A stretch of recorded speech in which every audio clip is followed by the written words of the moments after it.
Hello student, welcome to Atul education. तो friend, इस video के अंदर हम लोग vertical form of balance sheet देखेंगे। और उससे अच्छी बात है कि मैं आपको जो भी चीज़ सिखाने वाला हूँ, ट्रिक में सिखाने वाला हूँ कि कैसे आप ट्रिक से फॉर्मेट को याद कर सकते हो। जैसा कि आपको पता है कि मैनेजमेंट अकाउंटिंग में हम लोग का एक चैप्टर है जिसका नाम है फाइनेंशियल स्टेटमेंट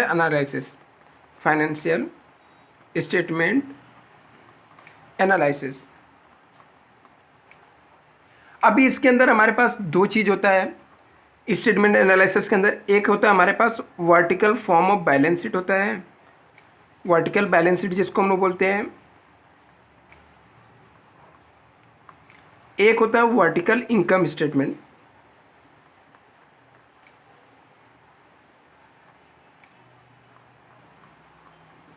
लेकिन दोनों पूरा हम लोग को फॉर्मेट बेस है।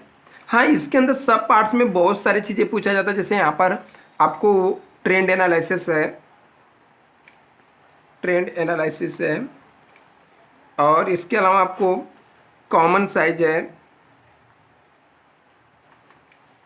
कंपैरेटिव है। ये सब इसके अंदर सब टाइप्स है जो आपको स्टडी करना है। लेकिन ये सब कोई भी चीज़ सीखने के लिए सबसे पहले आपको ये vertical form of balance sheet आना चाहिए और इनकम स्टेटमेंट आना चाहिए। तो कैसे आपको याद करना है, इसके फॉर्मेट क्या मैं आपको बताने वाला हूँ।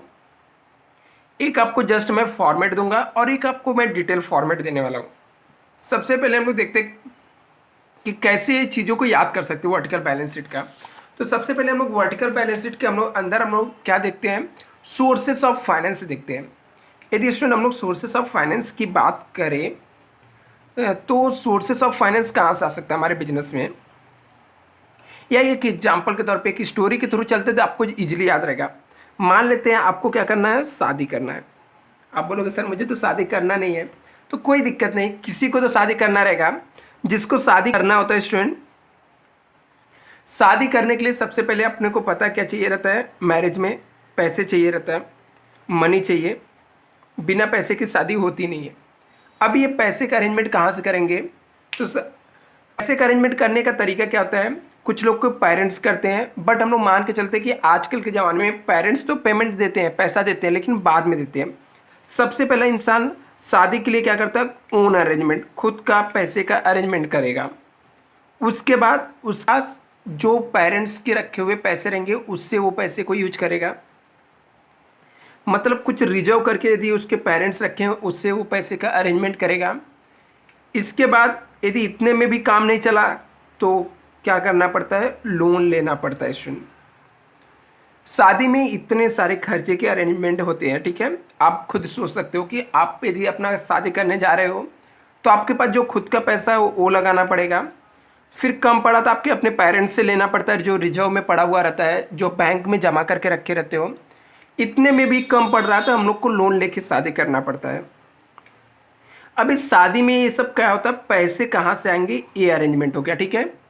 अभी इस पैसे को हम लोग एक्सपेंस करते हैं।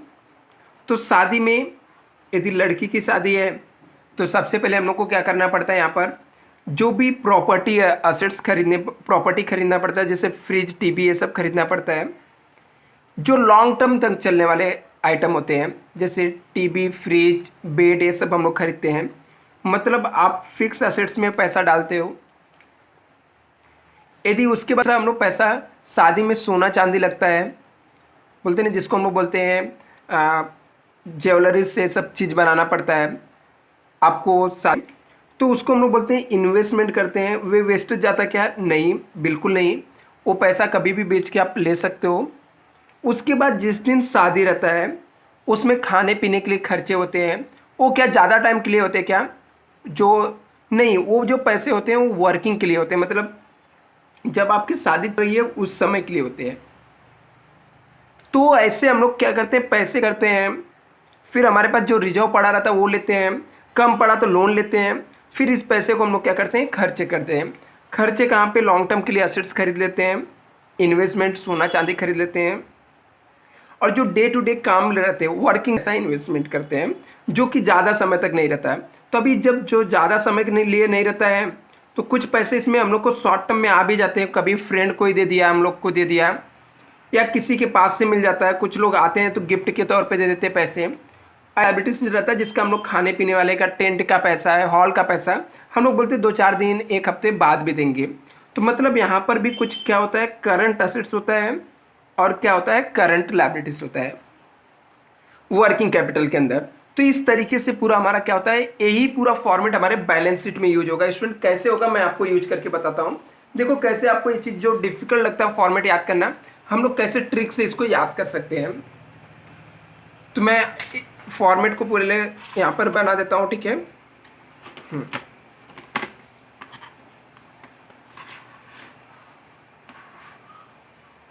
तो चलो स्टूडेंट, इसको मैं कैमरे को थोड़ा नीचे कर देता हूँ, आप लोग को क्लियर दिखेगा। तो ये हमारा फॉर्मेट होता है, इसको हम लोग बोलते हैं vertical income statement, vertical sorry balance sheet. पहले हम लोग बैलेंस शीट सीख रहे हैं, वर्टिकल बैलेंस शीट। यहाँ पर हम लोग पर्टिकुलर्स लिख देंगे, रुपीस। अभी स्टूडेंट चलो शादी की बात स्टार्ट करते हैं। शादी में सबसे पहले किस चीज़ की ज़रूरत रहती है, सोर्सेस ऑफ फंड की। किसकी ज़रूरत होती है, सोर्सेस ऑफ फंड। पैसे कहाँ से आएंगे, सोर्सेस ऑफ फंड। सबसे पहले हम लोग को सोर्सेस ऑफ फंड की ज़रूरत होती है। तो सबसे पहले हम लोग किसका पैसा इन्वेस्टमेंट करते हैं, खुद का पैसा इन्वेस्टमेंट करते हैं। जो खुद का पैसा इन्वेस्टमेंट करते हैं बच्चा, उसको हम लोग ओन फंड भी बोलते हैं और share holder fund. Share holder fund, ऐसे कंपनी में शेयर होल्डर रहता है, मालिक होता है, जिसकी शादी रहती है वो खुद मालिक है। ऐसे ही कंपनी के अंदर ओनर होते हैं, उनको उनका जो पैसा रहता है उसे हम लोग बोलते हैं ओन फंड। ओन फंड का पैसा इन्वेस्टमेंट करना रहता है। चलो इसी वीडियो में हम लोग डिटेल फॉर्मेट भी पूरा देख लेंगे शॉर्टकट ट्रिक के अंदर, क्योंकि वापस से दूसरा वीडियो बनाना नहीं पड़ेगा। तो अभी शेयर होल्डर भी 2 तरीके के होते हैं। कैसे, जैसे आपके शादी में कितने लोग होते हैं, 2 लोग होते हैं। कौन कौन होता है, एक लड़का एक लड़की होती है। तो ऐसे ही जब शादी के अंदर 2 लोग होते हैं, तो ऐसे शेयर होल्डर जो मालिक होते हैं ना, ये भी 2 लोग होते हैं। एक होते हैं इक्विटी शेयर होल्डर, जिसे हम लोग इक्विटी शेयर कैपिटल में इन्वेस्टमेंट करते हैं। एक होते हैं preference share capital, share capital. Equity share capital ज़्यादा रिस्की, लड़का रिस्क लेता है, ठीक है यहाँ पर, क्योंकि उसके बाद नहीं, यहाँ पे लड़के को क्या रिस्क रहता है, अभी लड़की यहाँ पर आएगी, पूरे लॉन्ग टर्म तक उसको देखना, देखभाल करना है, पूरा रिस्क किसको रहता है, लड़के के ऊपर। तो इक्विटी शेयर कैपिटल है, ठीक है। लड़की के इन्वेस्टमेंट तो पैसा करते हैं, यहाँ पर पैसा जाता है, लेकिन इन लोग रिस्क क्या रहते हैं, कम लेते हैं। तो ये कौन हो गया, प्रेफरेंस शेयर कैपिटल। तो यहाँ पर 2 लोग ओनर हैं, ठीक है। तो हम लोग सबसे पहले लिखेंगे शेयर होल्डर फंड।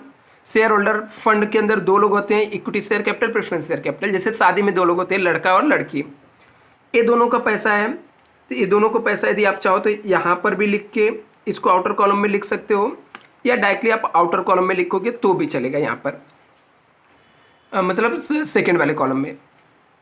अभी पैसा सिर्फ मैंने बोला था कि शादी के लिए खुद का पैसे से शादी हो जाएगा, क्या नहीं होगा सर। फिर आपने क्या बोला था, आपके पास कुछ रिजर्व पड़ा रहेगा, मम्मी पापा से हम लोग लेंगे पैसा।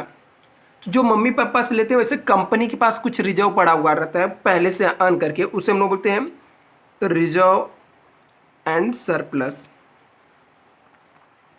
मतलब जो पहले से कमा के रखा हुआ पैसा पड़ा हुआ है, मम्मी पापा ने रखा था ना शादी के लिए, उनसे लेंगे अभी, क्योंकि अपना पैसा तो हम लोगों ने इन्वेस्टमेंट कर लिया। इक्विटी शेयर, प्रेफरेंस शेयर, उतने में काम नहीं चल रहा है, मम्मी पापा से पैसा लेंगे। तो मम्मी पापा जब पैसा देंगे तो मम्मी पापा से पैसा क्या लेंगे, मम्मी पापा पैसा जो रखे रहेंगे जनरल रिजर्व में रखे रह सकते हैं, मतलब किसी बैंक में जाके रख सकते हैं, रिवेन्यू रिजर्व हो सकता है, घर में पेटी रहता है उसके अंदर रख सकते हैं, या हमारे पास कुछ प्रॉफिट एंड लॉस हो सकता है पुराना, जैसे मम्मी पापा तुरंत कमा रहे हैं तो सैलरी से पैसा आएगा, उससे ले सकते हैं, भाई से ले सकते हैं, कुछ सिक्योरिटी प्रीमियम हमारे पास रहेगा वो सब ले सकते हैं। तो मतलब रिजर्व एंड सरप्लस के अंदर वो सब आइटम आते हैं जो पहले से पड़ा हुआ कंपनी के पास रहता है पैसा, जो रिजर्व रहता है, कोई भी रिजर्व हो सकता है स्टूडेंट, वो सब आता है। तो इसमें हम लोग रख लेते हैं यहाँ पर, इसका टोटल मान लेते हैं। ये जो टोटल आता है इसमें से हम लोग लेस करते हैं मिसलेनियस और प्रिलिमिनरी एक्सपेंस रहता है, मिसलेनियस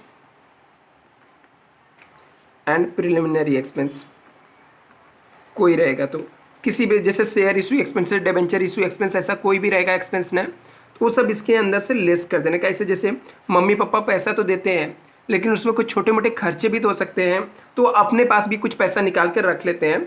ऐसे कंपनी के अंदर कुछ खर्चे होते हैं मिसलेनियस एक्सपेंस, उसको निकाल के रख देते हैं। फिर ये अमाउंट को हम लोग इन्वेस्टमेंट कर देते हैं। तो हम लोग ने मेरे घर का पैसा, मतलब जो ओनर है, जो दुल्हा है, दुल्हन है, उसके घर से कितना पैसा इन्वेस्टमेंट हुआ यहाँ पर, एक तो वो लोग खुद इन्वेस्टमेंट किए, दूसरा मम्मी पापा ने जो पहले से कमा के रखा तो वो इन्वेस्टमेंट किया। तो ये दोनों पैसे इनके खुद के कि दूसरे के, उधारी क्या क्या नहीं खुद के है सर आप बोलोगे, हाँ चाहे खुद का है। तो जो खुद का पैसा रहता है फिर हम लोग क्या करते हैं, टोटल मार के दो जगह का खुद का पैसा है, एक शेयर होल्डर फंड होता है, दूसरा रिजर्व एंड सरप्लस का। और इसके अमाउंट को हम लोग यहाँ पर आउटर कॉलम में लिख देते हैं, जिसे हम लोग बोलते हैं ओन फंड बोलते हैं, ओन फंड। इसको हम लोग इक्विटी फंड भी बोलते हैं,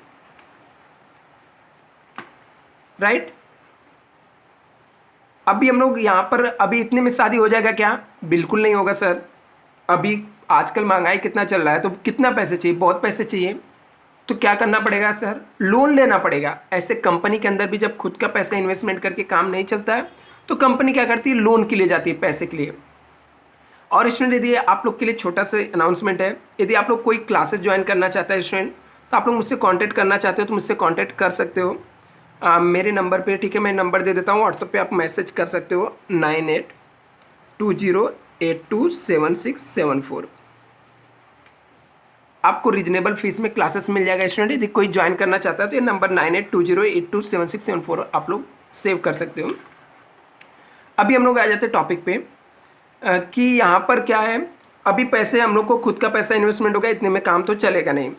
फिर क्या करेंगे सर, कोई बात नहीं, हम लोग दूसरा क्या करेंगे, उधारी के पैसे का हम लोग अरेंजमेंट कुछ करना पड़ेगा। एक शेयर होल्डर लोग का पैसा हो गया, लेकिन शेयर होल्डर के पैसे से काम तो चला नहीं। अभी यहाँ पर शेयर होल्डर में शेयर कैपिटल होता है, रिजर्व एंड सरप्लस होता है। दूसरा हम लोग क्या करेंगे, अभी यहाँ पर उधारी के पैसे का अरेंजमेंट करेंगे। आप लोग स्टूडेंट यहाँ पर ए बी स्मॉल भी डाल सकते हो, ठीक है, शेयर कैपिटल और रिजर्व एंड सरप्लस भी। अभी हम लोग देखो यहाँ पर उधारी के पैसे का अरेंजमेंट करते हैं, उसको हम लोग बोलते हैं लोन फंड, और उसको हम लोग बोरोड फंड बोलते हैं। जैसे शादी के लिए उधारी के लिए पैसा लेना होता है ना स्टूडेंट, ऐसे ही हम लोग उधारी में पैसे के अरेंजमेंट करेंगे। अभी उधारी का पैसा कैसा मिल सकता है, दो तरीके के लोग रहते हैं। एक क्या होते हैं, अपने हम लोग फ्रेंड से ले लेते हैं, ठीक है। फ्रेंड से ले लेना मतलब जैसे मेरा कोई दोस्त है, ठीक है, उससे मैंने पैसा ले लिया। अभी पहचान वाले से मैं पैसा ले रहा हूँ, आपकी शादी है, पहचान वाले से पैसा ले रहे हो, अपने बोलते हैं ना चाचा चाची से ले लिए या मौसी से ले लिए। तो इस तरीके का जो पैसा रहता है वो क्या होता है, अनसिक्योर्ड लोन होता है, अनसिक्योर्ड लोन। ये क्या हो गया, अनसिक्योर्ड लोन हो गया। मतलब आपने जो पैसा लिया इसके लिए कुछ गिरवी रखना पड़ा क्या, नहीं। तो जैसे ऐसे कंपनी भी क्या करती है, अनसिक्योर्ड लोन ले लेती है। अनसिक्योर्ड लोन के अंदर मतलब जैसे यहाँ पर उसने डायरेक्ट पब्लिक से डिपॉजिट कराया, तो पब्लिक डिपॉजिट जो होता है अनसिक्योर्ड होता है। डायरेक्टर ने लोन दे दिया तो यहाँ से पैसा आ गया, अनसिक्योर्ड हो गया, यहाँ पे लिख देते हैं। दूसरा, अभी अपने को लगता है कि नहीं पहचान वालों से पैसा शादी में इतने में नहीं हो पाएगा, तो हम लोग क्या करते हैं, बैंक के पास जाते हैं। तो वहाँ पे कुछ तो गिरवी रख के लोन लेना पड़ता है। जब हम लोग को गिरवी रख के लोन लेना पड़ता है तो उसको हम लोग बोलते हैं सिक्योर्ड लोन। सिक्योर्ड लोन बोलते हैं। तो जब हम लोग सिक्योर्ड लोन लेते हैं तो कुछ सामान गिरवी रखना पड़ता है। तो गिरवी रख के जो लोन लेती है, जैसे कंपनी भी गिरवी रख के लोन लेती है, बैंक लोन होता है, सिक्योर्ड लोन होता है। तो ऐसे बैंक के पास भी लोन आता है। बैंक लोन हो गया, सिक्योर्ड लोन हो गया, या फिर डिबेंचर हो गया, सिक्योर्ड डिबेंचर हो गया,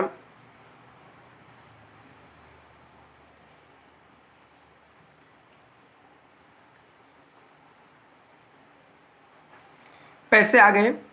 अभी ये पैसे को हम लोग क्या करेंगे, टोटल मार के आउटर कॉलम में लिख देंगे। तो हम लोग ने लोन से दो जगह से पैसा ले लिया। कहाँ कहाँ से लिया सर?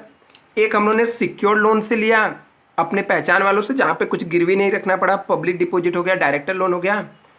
और एक सिक्योर्ड लोन हो गया, जब हम लोग गिरवी रख के हम लोग ने लिया, तो वहाँ से बैंक लोन हो गया, सिक्योर्ड लोन, सिक्योर्ड डिबेंचर, ये सबसे हो गया। तो दोनों का टोटल मार के जो अमाउंट आएगा उसको हम लोग आउटर कॉलम में लिख देते हैं। इस अमाउंट को हम लोग बोलते हैं डेप्ट फंड। क्या बोलते हैं स्टूडेंट? डेप्ट फंड, लोन फंड भी बोलते हैं। अभी शादी की तैयारी हो गई, हमारे पास टोटल पैसा आ गया। पैसा कहाँ कहाँ से आया? मेरा खुद का इन्वेस्टमेंट किया हुआ था, तो यहाँ पर देखो खुद का इन्वेस्टमेंट किया हुआ था, जो उसे हम लोग बोलते थे ओन फंड बोलते हैं। तो ओन फंड से इतना पैसा आया, और डेप्ट फंड उधारी का लेके, तो उसको हम लोग बोलते हैं टोटल फंड एम्प्लॉयड। क्या बोलते हैं student? Total fund employed, total fund employed. मतलब अपने शादी में इतने पैसे हमारे पास, sorry total fund available, sorry mistake मैंने लिख दिया, हमारे पास टोटल पैसा कितना अवेलेबल है, आ गया। हमारे पास पैसा ही आ गया, ठीक है, दो जगह से। कहाँ कहाँ से आया? कौन कौन सा टोटल लेने का? यहाँ पर एक ओन फंड का टोटल ले लेने का, ओन फंड प्लस डेप्ट फंड, मतलब उधारी वाला पैसा और खुद का पैसा मिला के जो पैसा आ गया, टोटल फंड अवेलेबल हो गया। अभी इस पैसे को हम लोग क्या करेंगे स्टूडेंट? खर्चे करेंगे। पैसा आ गया शादी के लिए, ठीक है, खुद का पैसा, उधारी का, ठीक है, सब लेकर ये पैसा आ गया हमारे पास। अब ये पैसे को हम लोग को खर्चे करने हैं। चलो एक्सपेंस करके देखते हैं कैसे एक्सपेंस करना है।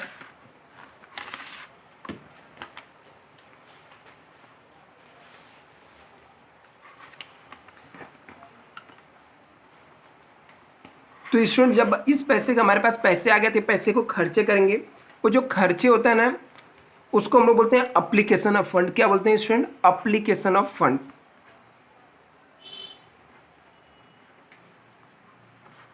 इसको हम लोग बोलते हैं अप्लीकेशन ऑफ फंड।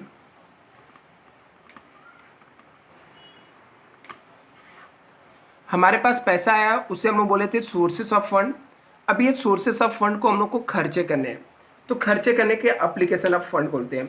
अभी खर्चा कहाँ पे करते हैं? शादी में सबसे पहला क्या रहता है, हम लोग देखते हैं कि क्या क्या सामान हम लोग को देना है शादी में, या क्या क्या मेन चीज़ें जो खरीदने हैं, ठीक है, लॉन्ग टर्म के लिए। तो लॉन्ग टर्म के लिए क्या क्या चीज़ों की ज़रूरत पड़ती है? फिक्स असेट्स होता है। क्या होता है? फिक्स असेट्स होता है, जिससे बेड, टीवी, फ्रिज, एसी, ये सब चीज़ों की शादी में ज़रूरत पड़ती है फिक्स खर्चे के तौर पे। तो ऐसे ही कंपनी के अंदर जो पहला खर्चा होता है वो फिक्स असेट्स होता है। फिक्स असेट्स में भी दो होता है, टेंजिबल, इंटेंजिबल होता है। तो आप लोग वो भी लिख सकते हो, बट वो नहीं लिख के हम लोग अभी सीधा मैं आपको बताऊंगा, क्योंकि इतना डिटेल में जाओगे तो टेंजिबल, इंटेंजिबल, बट आपको समझता रहेगा। जैसे फर्नीचर खरीद लेते हैं हम लोग, बिजनेस में बिल्डिंग खरीदते हैं, मशीनरी खरीदते हैं, तो ऐसे जो कुछ भी खरीदते हैं सब यहाँ पर आ जाता है।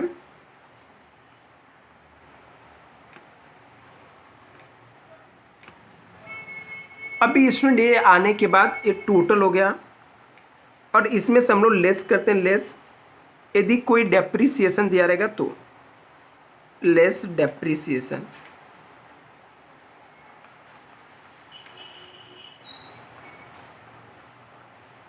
और जो अमाउंट रहेगा आउटर कॉलम में लिख देंगे, उसको हम लोग बोलते हैं टोटल फिक्स असेट्स। मतलब इतना हमारा टोटल फिक्स असेट्स में हम लोगों ने पैसा डाल दिया, टोटल फिक्स्ड असेट्स। आप लोग की आपकी शादी याद आ रही है ना? अभी क्या फिक्स असेट्स में इन्वेस्टमेंट कर दिए, तो आगे क्या और किस में पैसा जाता है? लॉन्ग टर्म की इन्वेस्टमेंट के बारे में भी हम लोग सोच के रखते हैं। लॉन्ग टर्म इन्वेस्टमेंट में क्या सोच के रखते हैं सर? अरे हम लोग सोना चांदी खरीदते हैं ना स्टूडेंट, सोना चांदी, ठीक है, गहने बोलते हैं जिसको, ज्वेलरी, ये सब चीज़ें हम लोग बना के रखते हैं ना, उसको हम लोग बोलते हैं non current investment.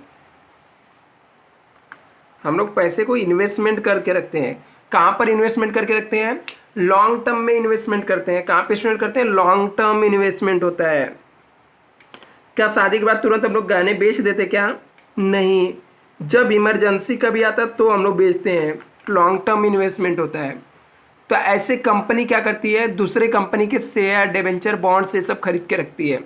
Long term investment, इसमें एक ही आइटम आता है, सोना चांदी, ये सिर्फ ऐसे कंपनी के पास सिर्फ इन्वेस्टमेंट ही होता है। अभी और कहाँ पे खर्चा करते सर हम लोग पैसे? अरे शादी हो गया क्या, सिर्फ पैसा आया, असेट्स खरीद दिया, सोना चांदी खरीद लिया, हो गया क्या? नहीं, जब जिस दिन शादी रहता है उस दिन कितने खर्चे होते हैं? बहुत खर्चे होते हैं। तो जो डेली खर्चे होते हैं, जो रेगुलर बेसिस पे होते हैं, जिसको एक साल के अंदर हम लोग को डिस्चार्ज करना रहता है, ख़त्म करना होता है, जो शादी के ऊपर डिपेंड करता है, उसे हम लोग बोलते हैं वर्किंग कैपिटल। Working capital. जैसे शादी में होता है ना, जिस दिन शादी रहता है उस दिन बहुत सारे खर्चे होते हैं। कभी इसका पैसा देना है, कभी मिठाई वाले को देना है, कभी हॉल वाले को देना है, कैटरेस वाले को देना है, ऐसे खर्चे होते हैं ना स्टूडेंट। ऐसे ही हम लोग को इसके अंदर भी क्या होता है, वर्किंग खर्चे होते हैं, ठीक है। वर्किंग कैपिटल में खर्चे होते हैं कंपनी के अंदर। वर्किंग कैपिटल के अंदर आता क्या है? वर्किंग कैपिटल के अंदर आता है एक करंट असेट्स होता है, उसमें से हम लोग को करंट लायबिलिटीज़ को माइनस करना होता है। अभी करंट असेट्स क्या होता है, यहाँ पर मैं हेडिंग डालता हूँ करंट असेट्स।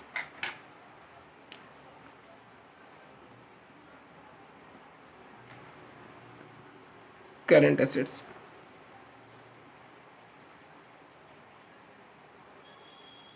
या ए डालता हूँ, ठीक है।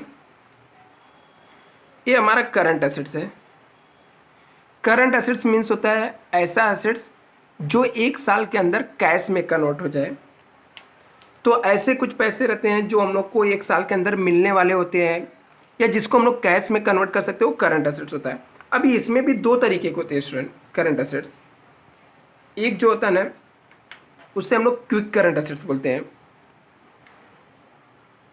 Sorry, quick current assets. Quick को आप लोग दूसरी लैंग्वेज में, क्विक को आप लोग दूसरी लैंग्वेज में लिक्विड असेट्स भी बोल सकते हो। तो एक हमारा क्या होता है, क्विक करंट असेट्स होता है। तो क्विक करंट असेट्स के अंदर हम लोग कैसे इन्वेस्टमेंट करते हैं, यहाँ पर जो 6 महीने के अंदर कैश में कन्वर्ट हो जाए। जैसे डेटर हो गया, डेटर हो गया, कैश बैंक बैलेंस हो गया, बैंक बैलेंस हो गया, ये सब अमाउंट होता है।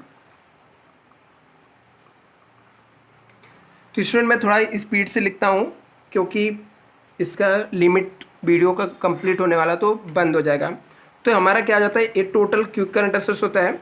इसमें हम लोग ऐड कर देते हैं non quick current assets. Story तो आपको समझ में आ गया स्टूडेंट, तो इसके हिसाब से आप लोग पढ़ सकते हो। इसके अंदर स्टॉक आता है और एडवांसेस आता है, ये सब यहाँ पर हम लोग लिखते हैं। इसको ऐड करके आउटर कॉलम में लिखते हैं, उसको हम लोग बोलते हैं total current assets. Total current assets. इसके बाद दूसरा हेडिंग आता है करंट लायबिलिटीज। क्या आता है स्टूडेंट, करंट लायबिलिटीज।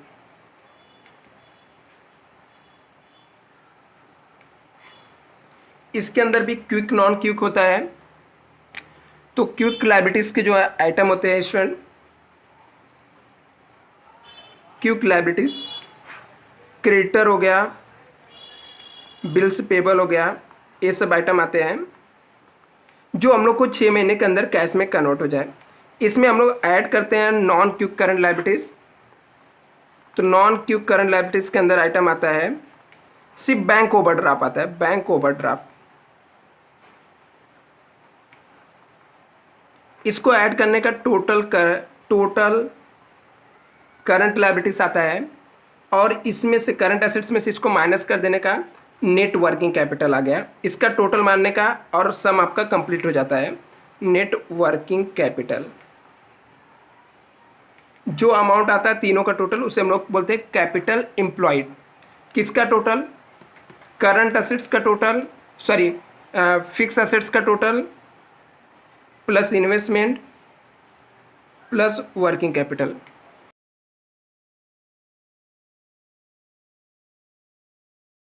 एनालिसिस के बारे में बात करेंगे।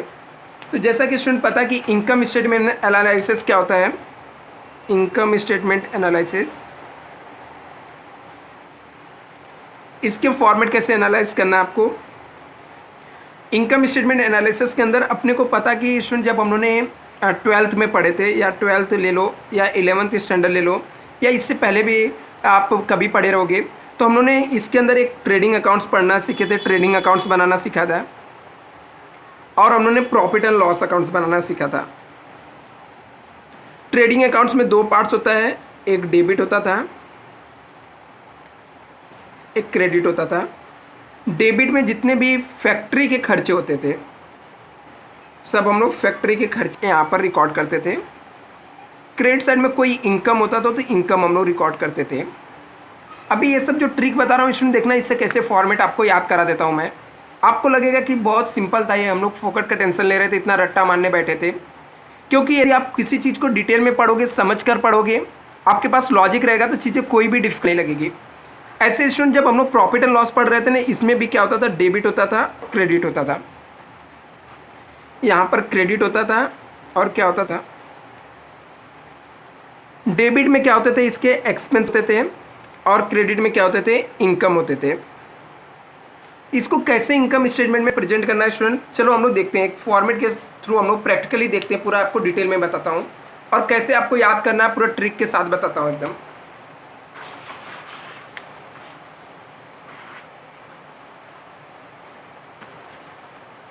तो स्टूडेंट आपको ऐसे फॉर्मेट ड्रॉ करने पड़ते हैं जिसके अंदर 3 कॉलम होते हैं। ये हमारा है, इसको हम लोग इनकम स्टेटमेंट बोलते हैं, vertical income statement, vertical income statement.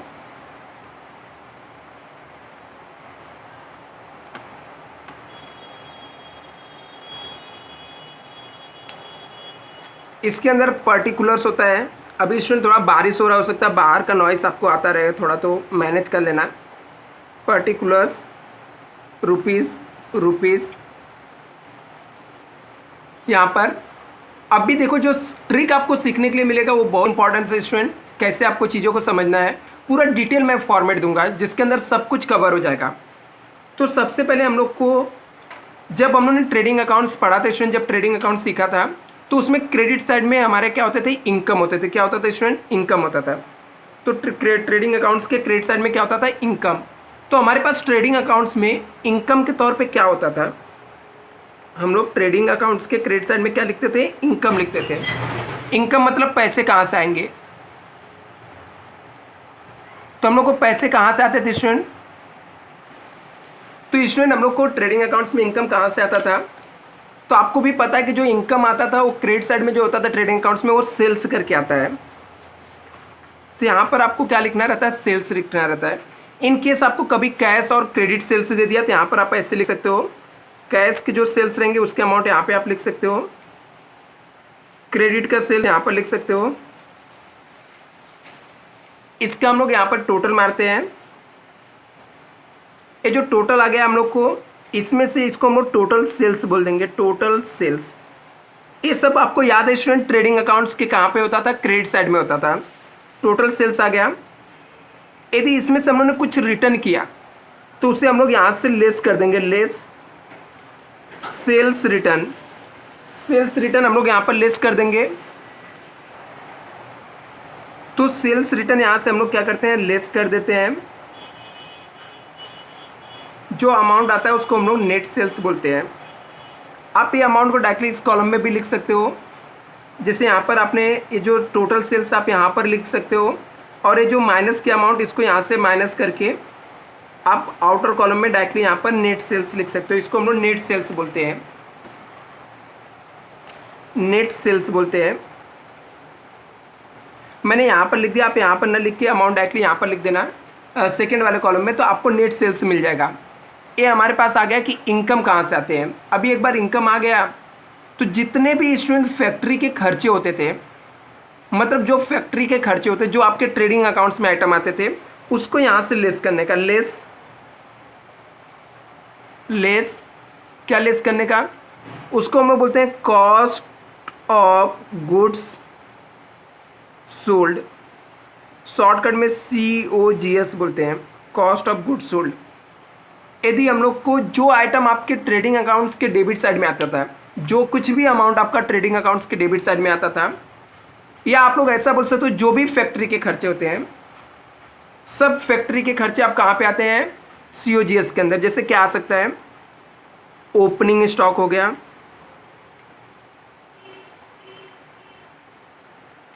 यदि मान लो आपने परचेस किया तो परचेस आता था ट्रेडिंग अकाउंट्स के डेबिट साइड में, वो यहाँ पर COGS में आ जाएगा। मान लेते कोई परचेस रिटर्न है तो उसको लेस कर देने का, लेस परचेस रिटर्न।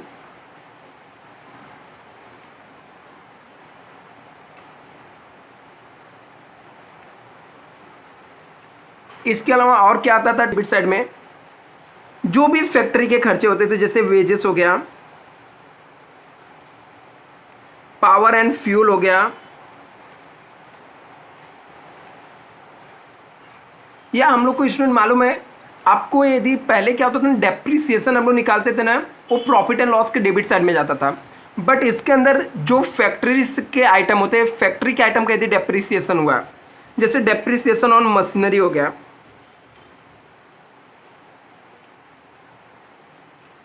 उसको यहाँ पर लिखने का, फैक्ट्री का और भी कोई खर्चा हो गया, जैसे फैक्ट्री रेंट हो गया, फैक्ट्री से रिलेटेड बस खर्चे होने चाहिए, फैक्ट्री के रेंट हो गए, ये सब यहाँ पर लिख देना है। अभी आपको पता है हम लोग ट्रेडिंग अकाउंट्स के क्रेडिट साइड में एक और आइटम लिखते थे, उसका नाम था क्लोजिंग स्टॉक। अभी वो क्रेडिट साइड में रहता था, इसका मतलब वो इनकम होगा। तो यदि आपके क्रेडिट साइड का कोई आइटम रहेगा तो हमारा क्या होता है, मोस्टली इनकम होता है, तो उसको यहाँ से लेस कर देने का, लेस क्लोजिंग स्टॉक। जो आपके क्लोजिंग स्टॉक है उसको इसके अंदर से क्या आपको लेस कर देना है। तो सबका टोटल मार्क स्टूडेंट जब लेस करोगे तो आपको जो अमाउंट मिलेगा उसको यहाँ पर लिखने का, थोड़ा नीचे लिखने का, और उसको हम लोग बोलते हैं COGS, मतलब कॉस्ट ऑफ गुड्स सोल्ड बोलते हैं, cost of goods sold, COGS आ गया। अभी क्या करने का, ये जो नेट सेल्स है ना आपका, सेल्स है, सेल्स में से इस COGS को माइनस करने का, क्या करने का, माइनस करने का। तो हम लोग माइनस करेंगे, तो जो माइनस करने के बाद जो अमाउंट आएगा स्टूडेंट, जैसे ट्रेडिंग अकाउंट्स के अंदर माइनस करने के बाद यदि क्रेडिट साइड का ज़्यादा रहता था और डेबिट साइड का कम होता था, तो हम लोग माइनस करते थे तो क्या आता था, ग्रॉस प्रॉफिट आता था। क्या आता था स्टूडेंट, ग्रॉस प्रॉफिट। तो यहाँ पर भी क्या आ जाएगा, ग्रॉस प्रॉफिट आएगा। कभी इनके एक्सपेंस आपका ज़्यादा हो गया, एक्सपेंस ज़्यादा हो गया, इनकम कम, तो ग्रॉस लॉस आ जाएगा। तो ये कैसे आया, यहाँ पर मैं लिख देता हूँ। हम लोग ने क्या किया, यहाँ पर हम लोग ने सेल्स में से COGS को माइनस किया, तो हम लोग को क्या मिल गया, ग्रॉस प्रॉफिट मिल गया। अभी सिर्फ इतने ही खर्चे होते थे क्या हम लोग को trading accounts profit and loss में, नहीं। इसके बाद हम लोग प्रॉफिट एंड लॉस अकाउंट के खर्चे लिखते थे डेबिट साइड में, तो इसमें से लेस करने का प्रॉफिट एंड लॉस अकाउंट्स के जो आइटम रहते थे उसको यहाँ पर हम लोग बोलते हैं स्टूडेंट, प्रॉफिट एंड लॉस के आइटम को बोलते हैं ऑपरेटिंग एक्सपेंस। क्या बोलते हैं, ऑपरेटिंग एक्सपेंस। इन केस कभी आपको ऑपरेटिंग इनकम दिया रहेगा तो इसके अंदर ऐड करने का, ऑपरेटिंग मतलब होता है बिजनेस को ऑपरेट करने से रिलेटेड कोई इनकम रहेगा तो ऐड करने का। अदरवाइज यहाँ पर हम लोग क्या कर देंगे, लेस करेंगे ऑपरेटिंग एक्सपेंस, तो इसमें से लेस करने का, लेस ऑपरेटिंग एक्सपेंसेस। अभी प्रॉफिट एंड लॉस अकाउंट के डेबिट साइड में सिर्फ एक ही खर्चा नहीं आता था स्टूडेंट, हम लोग तो एक ही सब आइटम एक ही जगह लिख देते थे। तो प्रॉफिट एंड लॉस के अंदर जो खर्चा होता था ना स्टूडेंट, वो हम लोग को बिजनेस चलाने के लिए सबसे पहले हम लोग को फैक्ट्री के काम हो गए, तो क्या हम लोग बिजनेस का प्रोडक्ट रोड पे बेचेंगे, ऑर्डर रोड पे रिसीव करेंगे, क्या नहीं। उसके लिए क्या लगता है हम लोग को, ऑफिस लगता है। इसका मतलब होता है कि हम लोग को ऑफिस के खर्चे लगेंगे, उसे हम लोग बोलते हैं ऑफिस एंड एडमिनिस्ट्रेटिव एक्सपेंसेस, मतलब ऑफिस के जो खर्चे रहेंगे वो सब आइटम इसके अंदर आएंगे। जैसे ऑफिस के क्या क्या खर्चे हो सकते हैं, ऑफिस में कोई पर्सन काम कर रहा है तो उसको हम लोग क्या देते हैं, सैलरी देते हैं। आपको याद रहेगा सैलरी प्रॉफिट एंड लॉस के डेबिट साइड में आता था, सैलरी हो गया। हम लोग यहाँ पर काम करने वालों को रेंट देते थे, सॉरी यहाँ पर ऑफिस हमारा रेंट पे हो सकता है। प्रिंटिंग एंड स्टेशनरी के खर्चे होते हैं, प्रिंटिंग एंड स्टेशनरी। यदि डेप्रिसिएशन फर्नीचर का हुआ या कंप्यूटर का हुआ तो सब कहाँ पे आता है, ऑफिस एंड एडमिनिस्ट्रेटिव ओवरहेड के खर्चे में आता है। तो जितने भी ऑफिस के खर्चे रहते हैं सब हम लोग इसके अंदर लिख देते हैं, राइट। फिर सिर्फ इतने ही खर्चे होते थे क्या, नहीं, इतने ही खर्चे नहीं होते थे, और भी एक्सपेंस होते थे। सिर्फ ऑफिस का खर्चा नहीं होता, ऑपरेटिंग खर्चे 3 होते हैं। मतलब प्रॉफिट एंड लॉस के अंदर 3 टाइप के आइटम आते थे। एक ऑफिस के खर्चे आते थे, दूसरा कौन से आते हैं, सेलिंग के, प्रोडक्ट बेचने के। दूसरा जो खर्चा आता है स्टूडेंट वो क्या आता है, प्रोडक्ट को बेचने से रिलेटेड खर्चे आते हैं।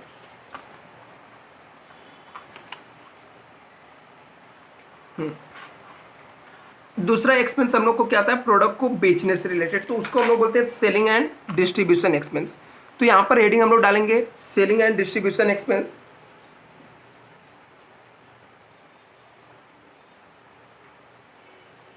जस्ट एक मिनट स्टूडेंट, कैमरे को सेट कर दो।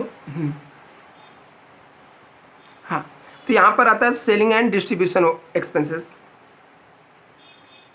क्योंकि प्रोडक्ट बेचने से रिलेटेड भी खर्चे तो प्रॉफिट एंड लॉस में हम लोग लिखते थे, तो उसे हम लोग बोलते हैं selling and distribution expense. Product बेचने से रिलेटेड खर्चे क्या होते हैं, जैसे सेल्समैन की सैलरी हो गई, सेल्समैन सैलरी हो गया, डिस्काउंट हो गया, एडवर्टाइजमेंट हो गया, ये सब खर्चे इसके अंदर हम लोग लिखते हैं। इसका टोटल मार्क सेकेंड वाले कॉलम में हम लोग लिख देते हैं। और प्रॉफिट एंड लॉस अकाउंट्स के अंदर कौन से खर्चे आते थे, जितने भी आइटम प्रॉफिट एंड लॉस के अंदर आते थे उसके अंदर ऑपरेटिंग एक्सपेंस हम लोग सबसे पहले लिखते हैं, ऑफिस के खर्चे, फिर सेलिंग के, फिर आता था financial expense. Financial expense means होता है स्टूडेंट जो फाइनेंस से रिलेटेड खर्चे होते हैं, जैसे बैंक चार्जेस हो गया,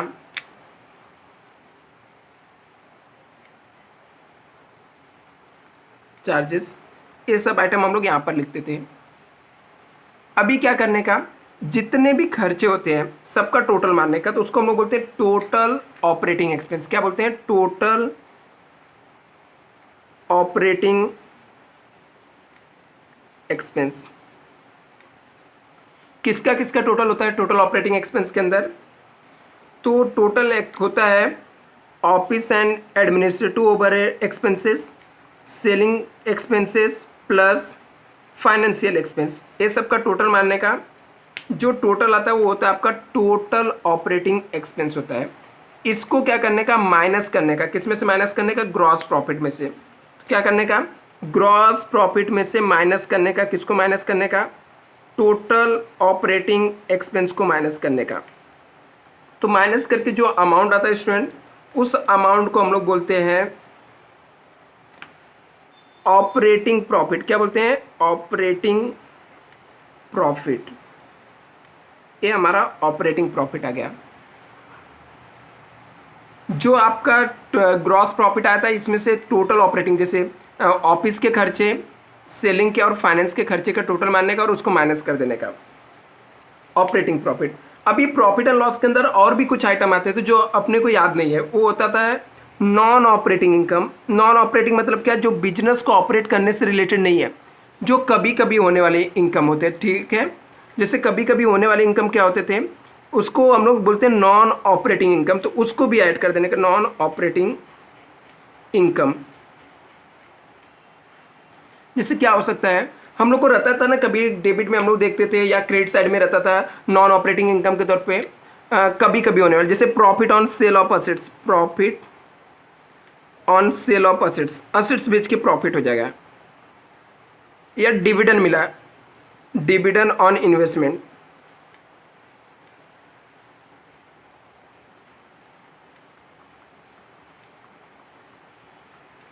इसको यहाँ पर हम लोग लिखते हैं और इसको इसके अंदर क्या कर देने का, ऐड में लिख देने का।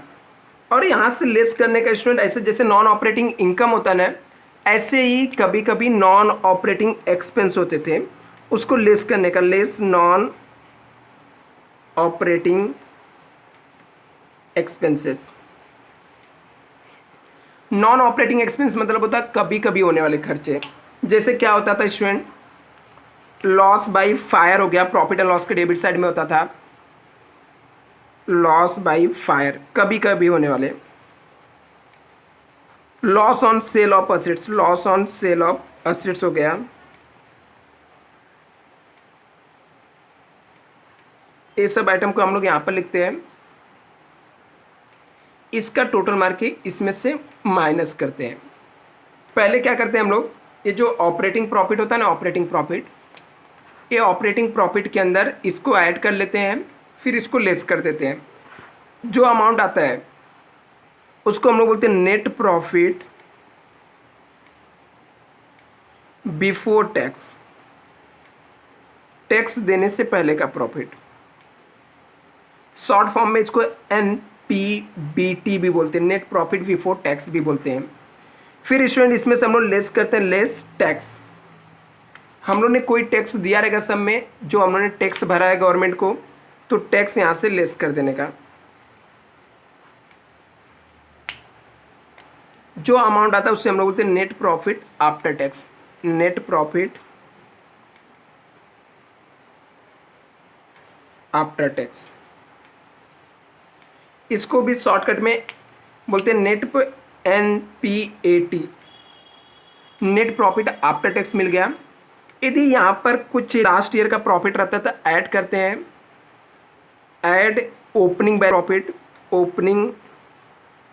यदि कोई प्रॉफिट एंड लॉस दिया रहेगा तो ऐड का, और लेस करने का एप्रोप्रिएशन। कहीं डिविडेंड में देने का प्रपोज्ड डिविडेंड हो गया, या ऐसा कुछ दिया रहेगा तो वो सब आपको लेस करने का। तो ऐड लेस करने के बाद जो होता है उसको हम लोग बोलते हैं retain earning, retain earning. I hope student आपको पूरा ये फॉर्मेट समझ में आ गया रहेगा। इनकेस कुछ डाउट रहेगा तो आप लोग कमेंट करना। Thank you so much.